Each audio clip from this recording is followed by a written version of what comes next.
vai dizer, vai começar no verso 4, no verso 14, com a primeira peça da armadura. Estais, pois, firmes, cingido-vos com a verdade. Primeira peça. Paulo, então, tem em mente a armadura do soldado romano. E ele começa descrevendo peça por peça para apresentar a finalidade. Então, a primeira peça é um cinturão. Então, toda aquela armadura do soldado romano, que vinha com a couraça, com a bainha para a espada, ela era ajustada, firmada com um cinturão, onde dava estabilidade para toda a armadura. Imagina aqueles macacões de eletricistas, aqueles macacões de companhias elétricas. Já viu que são frouxos? Ele está cheio de coisa, de ferramentas. De repente ele põe uma cinta e aperta, e fica todo ajustado. O centurião romano usava esse cinturão, e Paulo faz uma analogia. Primeira peça, para vencer a guerra espiritual, estejam vestidos com o cinturão da verdade. O que é isso? Temos que nos cingir, nos afivelar com a verdade. Que verdade é essa? A única forma de vencer Satanás e o seu império é andar na verdade revelada por Deus. Existe uma verdade, e Deus a revelou, é a palavra revelada, a verdade revelada, só que essa verdade está oculta a muitos. Ela não foi revelada para todos. Jesus disse em João 8,32, e conhecereis a verdade, e a verdade vos será revelada, e a verdade vos libertará.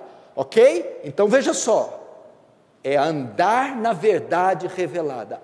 Agora, para quem Deus revelou a verdade? Temos alguns textos que vão nos ajudar. Presta atenção, precisa abrir só. Lucas 12:32, Jesus diz assim: não temas, ó pequeno rebanho, porque foi do agrado do Pai lhes revelar, lhes entregar o reino. Para quem ele revelou? Só para o pequeno rebanho. Segundo texto, Mateus 11:25, Jesus está orando: graças te dou, ó Pai, porque ocultaste essas coisas dos sábios e as revelaste aos pequeninos. 1 Coríntios 2,9, Paulo diz: nem olhos viram, nem ouvidos ouviram, nem penetrou na mente de homem algum, o que Deus tem preparado para aqueles que o amam. Paulo, então, a palavra então reduz a um grupo, que essa verdade só foi revelada para o povo de Deus. Quem é o povo de Deus? O salvo, o convertido. Só o convertido pode usar o cinturão da verdade. Só ele pode caminhar na verdade revelada, enquanto o ímpio sequer sabe que tem verdade. Enquanto o incrédulo sequer sabe que há uma verdade. Ela só foi revelada para a igreja. Só o crente então pode combater Satanás. Só o crente pode vencer a guerra espiritual. Crente que eu estou dizendo não é a religião. Crente é o cristão, o que crê, o salvo, o convertido. Só ele pode vencer. Esse livro para o incrédulo, ele não tem poder algum. Essa verdade para o incrédulo, ela é nula. Ela não tem nenhum efeito. Você quer ver uma coisa? Como não tem nenhum efeito? Atos 19, verso 15, pode pôr na tela. 7 filhos do sacerdote Cefas vê uma pessoa endemoniada e vai fazer ali um ritual de exorcismo, vai expulsar o demônio do endemoniado. A Bíblia diz que o demônio é tomado em fúria e bate no 7, arranca a roupa, manda todos embora pelados. Mas antes, os filhos de Sevas vão fazer uso da palavra e vão chegar assim para o demônio: demônio, nós te esconjuramos em nome do Jesus que Paulo prega. Demônio, nós te mandamos sair no nome do Jesus que Paulo prega. O demônio para, demônio pedagogo, inteligente, cortês, fino. Peraí, deixa eu explicar um negócio para vocês. Jesus eu conheço, Paulo eu sei quem é, e vós, quem sois? Eles usaram a palavra: te mandamos embora em nome de Jesus, igual os apóstolos faziam. Quando o demônio diz para ele assim: Jesus eu conheço, ele é a própria verdade encarnada. Paulo eu conheço, foi revelada a verdade para ele. Agora você não tem o direito de usar esse cinturão. Bateu no 7. Só o salvo vence a batalha espiritual. Vamos ver isso também na segunda peça da armadura. Ela traz a mesma verdade. Veja, verso 14: estáis, pois, firmes, cingindo-vos com a verdade e vestindo-vos da couraça da justiça. Ok? Se o cinturão, se a fivela, o cinto, a correia, ia aqui e dava estabilidade, até para segurar as outras armas, a segunda peça da armadura do centurião romano era uma couraça, uma peça que cobria do pescoço até as coxas. Consistia de duas partes, uma cobria a frente e a outra as costas, guardando os órgãos vitais do soldado. É só você ver cavaleiros medievais, soldados romanos. Então, ela protegia de golpes em órgãos vitais. E Paulo vai dizer: quer vencer? Estejam vestidos da couraça, mas não a de metal, não a do centurião, a couraça da justiça. Que couraça é essa? Não é a justiça própria. Vocês, para vencer a batalha, precisam estar vestidos da justiça de Cristo.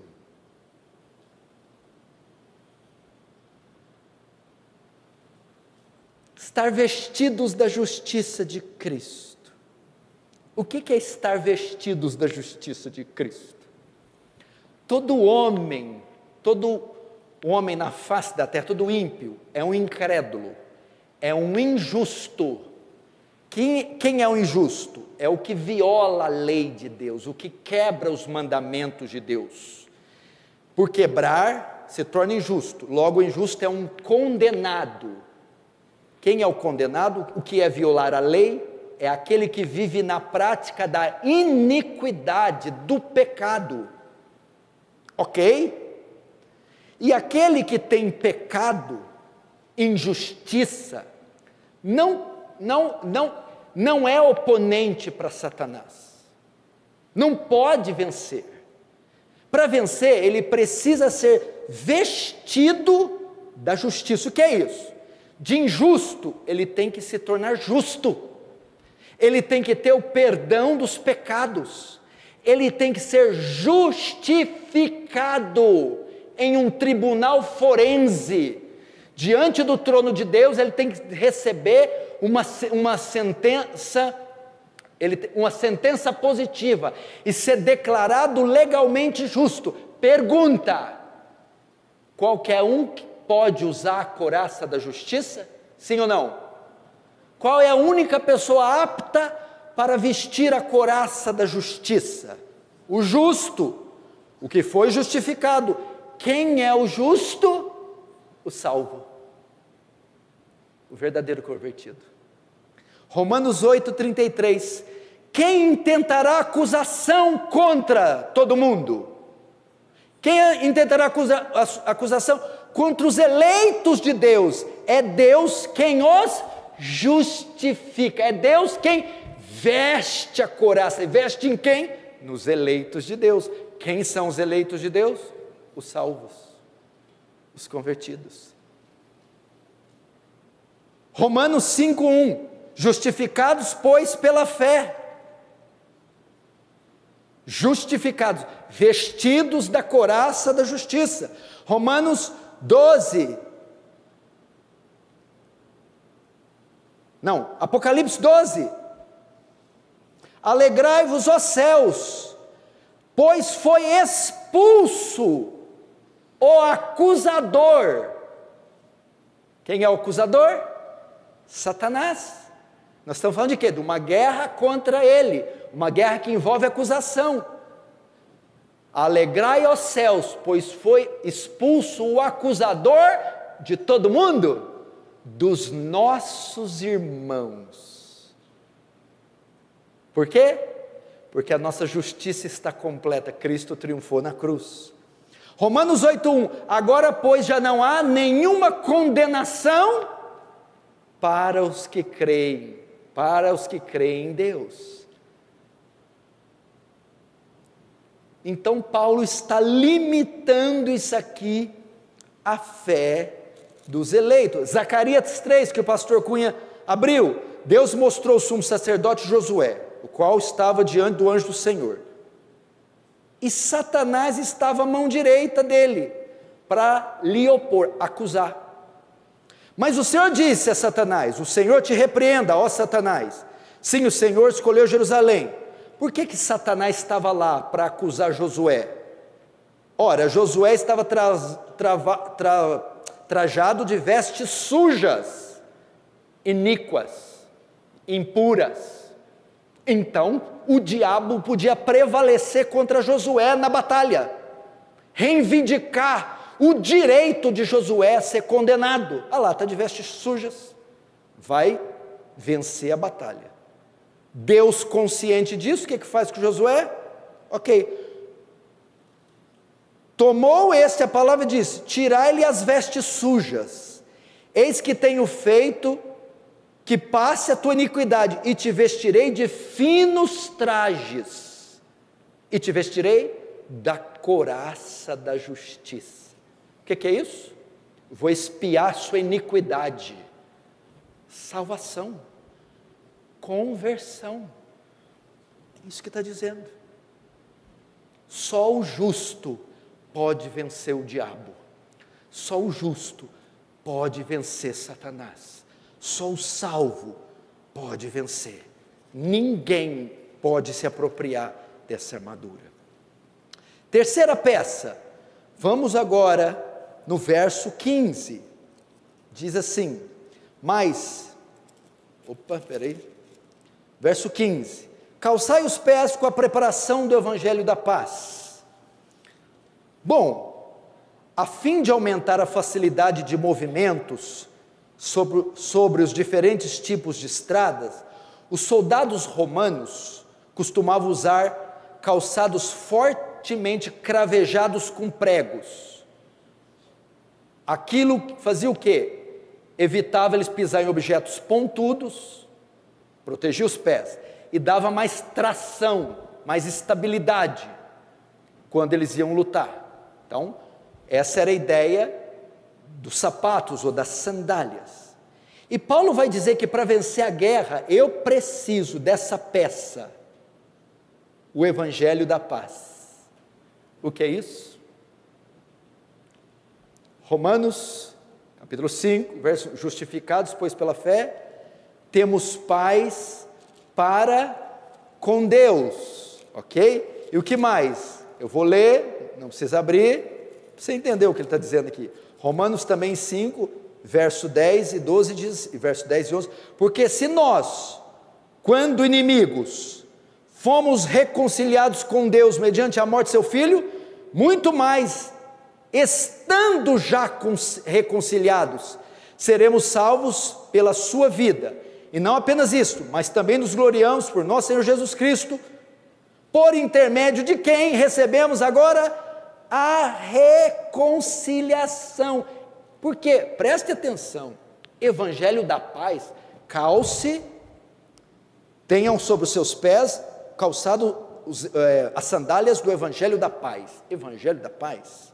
Que paz é essa?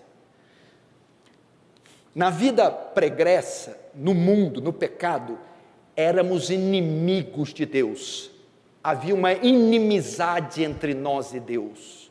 Não havia paz em Deus Santo com pecadores injustos. Quem trouxe a paz entre as partes? O Evangelho da Paz. A morte, ressurreição de Cristo nos reconcilia e a fúria de Deus contra nós é removida e agora temos paz. Ou seja, só vence a batalha espiritual quem tem paz com Deus mediante a cruz de Cristo. Quem tem paz com Deus? Só o salvo. Nós temos um amigo, o ímpio tem um inimigo. Quem é o inimigo do ímpio? Deus. E nesses o diabo tem pronta permissão para fazer gato e sapato. Isso que Paulo está dizendo. Paulo está usando esses termos. Paulo está, na verdade, dividindo as peças da armadura para ensinar um princípio só: a conversão, a salvação. Olha só o que diz também, não precisa abrir, eu abro aqui, Colossenses 1, 21, 22. E a vós outros também, que outrora ereis estranhos, inimigos do entendimento, pelas vossas obras malignas, agora, pois, vos reconciliou no corpo da sua carne, mediante sua morte, para apresentar-vos perante Ele, santos e inculpáveis e irrepreensíveis. Ele nos reconciliou como? No corpo da sua carne, mediante a sua morte. O que é no corpo da sua carne, mediante a sua morte? É até estranho. No corpo da sua carne, mediante a sua morte. Cruz. Crucificação. Crucificação fala do quê? Perdão, redenção, salvação.